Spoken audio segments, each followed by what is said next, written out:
That's 9 and 3. Turn left sagad, all the way to the left, hand over hand. Left, kaliwa. Hanggang mag-lock ha. Yun. Balik sa straight.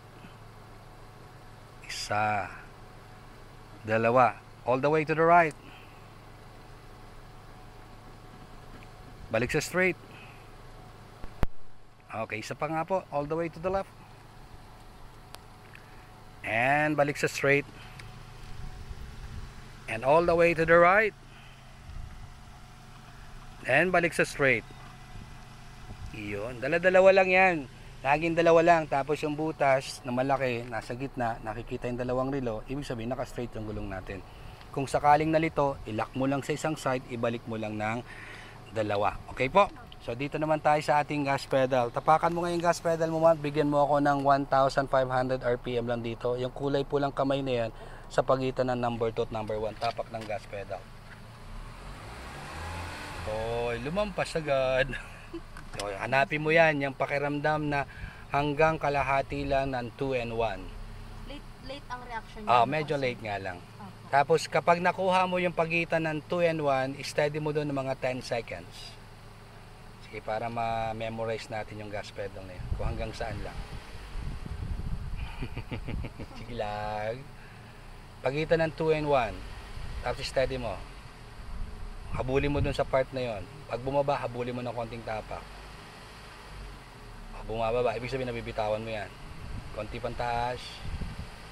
5, 4, 3, 2, 1. Release.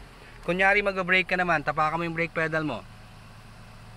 Gradual lang pagtapak sa brake pedal, gradual lang. Kunyari hinto ka, tapakan mo pa, pressure pa. Okay, nakahinto na. Kunyari naman mag-gas pedal ka, lipat kay gas pedal. Gas pedal naman, bigyan mo ulit na ng 1,500 RPM dyan. 1,500. Ganun tunog niyan eh.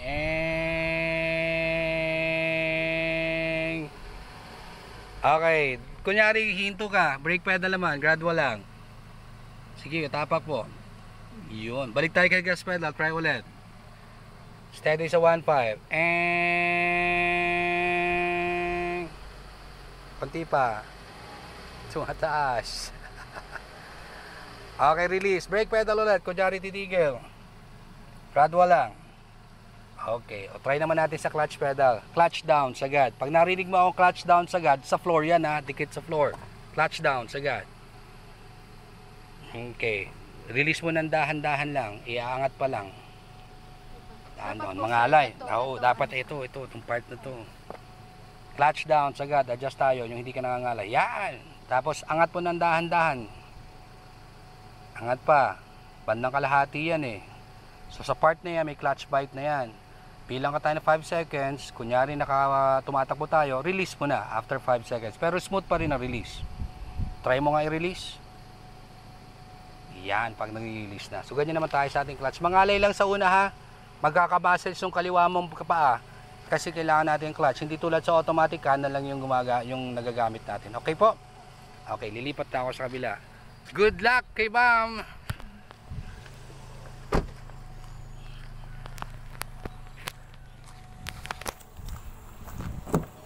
Adjust ka ng left and right side mirror kung kinakailangan kasi magkakaiba tayo ng seating position.